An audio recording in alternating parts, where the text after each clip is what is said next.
Assalamualaikum warahmatullahi wabarakatuh. Hello everyone, let me introduce to myself. My name is Mutia Safira Sandi. My NPM is 2341128. I'm from class MNG 23C. In this video, I will explain a little about legal aspect.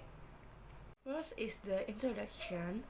The legal aspect of a business feasibility study refers to analysis and evaluation of the legal framework that governs the operations and activities of the business. This includes regulation, laws, and court decisions that are relevant to the type of business to be run. Aspek hukum dari studi kelayakan bisnis mengacu pada analisis dan evaluasi kerangka hukum yang mengatur operasi dan aktivitas bisnis. Ini termasuk peraturan, undang-undang, dan keputusan pengadilan yang relevan dengan jenis bisnis yang akan dijalankan. Next is the objective of legal aspect analysis. 1. Prevent legal issues. 2. Ensure legal compliance. 3. Manage legal risks. 4. Protect business asset. 5. Strengthen business legal standing. 6. Support the decision making. Yang pertama yaitu mencegah masalah hukum. Analisis hukum yang proaktif mengidentifikasi potensi masalah hukum sebelum bisnis beroperasi. Ini menghindari denda, tuntutan hukum, dan kerugian operasional yang signifikan di masa depan. Contohnya seperti memastikan semua perizinan usaha sudah lengkap sebelum memulai operasional. Selanjutnya, memastikan kepatuhan hukum. Tujuan ini memastikan bisnis selalu patuh pada semua peraturan dan perundang-undangan yang berlaku. Ini meliputi peraturan perizinan, perpajakan, ketenagakerjaan, lingkungan, dan lainnya. Kepatuhan hukum melindungi reputasi bisnis dan menghindari sanksi. Selanjutnya, mengelola risiko hukum. Bukan hanya mencegah, tetapi juga mengantisipasi dan mengelola risiko hukum yang mungkin muncul. Ini melibatkan identifikasi potensi masalah, evaluasi tingkat risikonya, dan pengembangan strategi mitigasi atau penanganan risiko.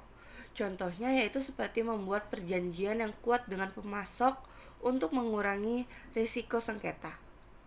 Selanjutnya, melindungi aset bisnis. Aspek hukum melindungi semua aset bisnis, termasuk aset fisik atau gedung peralatan dan aset tak berwujud atau merek dagang, hak cipta, paten.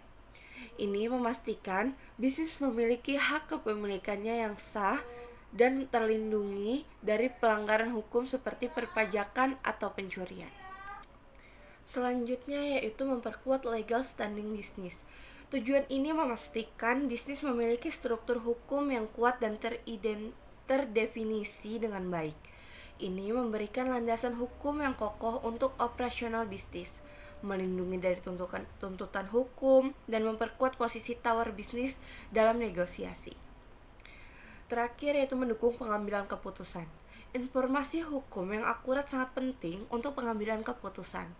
Bisnis yang strategis. Analisis hukum memberikan wawasan yang diperlukan untuk membuat keputusan yang tepat terkait investasi, strategi bisnis, dan pengembangan usaha. Next are the relevant legal aspect.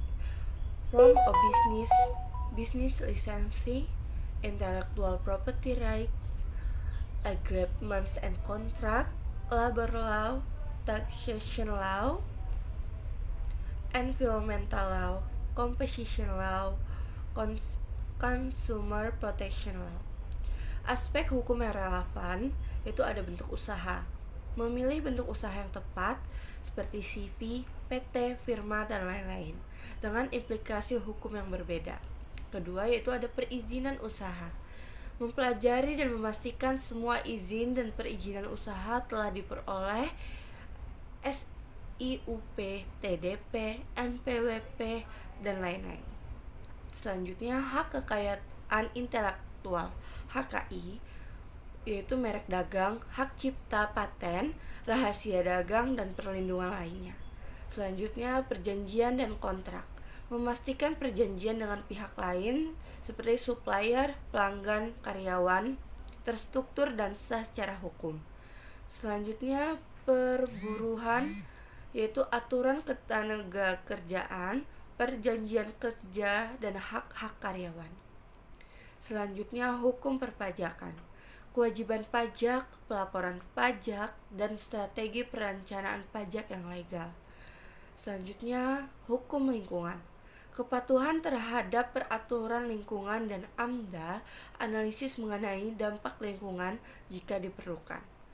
Hukum persaingan usaha, mencegah praktik monopoli dan kartel. Dan yang terakhir, hukum perlindungan konsumen, memastikan produk dan jasa sesuai dengan standar keamanan dan kualitas yang ditetapkan. Next is the possible legal risks. One is business disputes.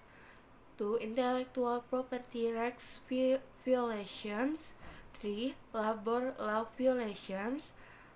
Four, tax law violations. Five, environmental law violations. And the last one, consumer lawsuits. Kemungkinan resiko hukum. Yang pertama yaitu ada sengketa bisnis, perselisihan dengan pihak lain seperti supplier, pelanggan, dan mitra bisnis. Selanjutnya, pelanggaran HKI seperti peniruan merek, produk, atau karya intelektual. Selanjutnya ada pelanggaran hukum perburuhan seperti PHK yang tidak sah, pembayaran upah yang tidak sesuai, atau pelanggaran hak-hak karyawan lainnya. Selanjutnya ada pelanggaran hukum perpajakan seperti kegagalan dalam pelaporan pajak atau pembayaran pajak. Selanjutnya ada pelanggaran hukum lingkungan, kerusakan lingkungan akibat operasional bisnis. Dan yang terakhir ada tuntutan hukum dari konsumen, seperti klaim atas produk atau jasa yang cacat atau tidak memenuhi standar kualitas. Next is legal risk mitigation strategy. 1. Legal consultation. 2. Complete legal document. 3. Regular bookkeeping. 4. Adequate legal knowledge. 5. Regulatory monitoring. And the last one, legal insurance. Jadi, strategi mitigasi risiko hukum yaitu ada konsultasi hukum, yaitu berkonsultasi dengan pengacara untuk memastikan kepatuhan hukum dan pengelolaan risiko. Selanjutnya ada dokumen hukum yang lengkap, yaitu memiliki perjanjian kontrak dan dokumen hukum lainnya yang lengkap dan jelas. Selanjutnya ada pembukuan yang teratur, yaitu ada menjaga pembukuan yang rapi dan akurat untuk keperluan audit dan perpajakan. Selanjutnya ada pengetahuan hukum yang memadai, yaitu pengetahuan dasar tentang hukum yang mengatur bisnis. Selanjutnya ada pemantauan peraturan perundang-undangan, yaitu selalu memperbarui pengetahuan tentang perubahan peraturan perundang-undangan. Dan yang terakhir yaitu ada asuransi hukum, yaitu mempertimbangkan untuk memiliki asuransi hukum untuk melindungi dari risiko kerugian finansial akibat tuntutan hukum. The last one is the conclusion. Legal aspects are a crucial element in a business feasibility study. It is important to conduct a comprehensive analysis to minimize legal risks and ensure business continuity. Jadi, kesimpulannya, aspek hukum merupakan elemen krusial dalam studi kelayakan bisnis. Penting untuk melakukan analisis yang komprehensif untuk meminimalisir risiko hukum dan memastikan kelangsungan bisnis. Okay, that's enough of my understanding about legal aspect. I am it. Wassalamualaikum warahmatullahi wabarakatuh.